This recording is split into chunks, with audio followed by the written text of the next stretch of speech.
يقول المصطفى صلى الله عليه وسلم: من أصبح منكم آمنا في سربه معافا في جسده عنده قوت يومه فكأنما حيزت له الدنيا بحذافيرها. yoyote atakayepambazukiwa katika mji wake hali ya kuwa ana amani, muafan fi jasadihi, ana afya mzuri, lahu qutu yawmihi, ana chakula katika ile siku yake, annama hizat lahu dunya bihazafiriha, kana kwamba amekusanyiwa yote yaliyomo katika dunia na kupewa yeye. Hivyo tukufu wa Kiislamu, tujitahidini sana kuitunza amani. Ndiyo kila kitu.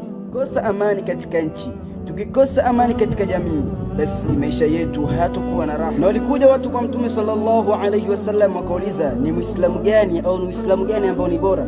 Sema, man salima almuslimuna min lisanihi wa yadihi, ni yule ambaye watasalimika waislamu kutokana na ndimi yake na mkono. Tahidi kuwasalimisha waislamu wenzako kupitia mikono yako, lakini pia kupitia ndimi yako. Barakallahu fikum.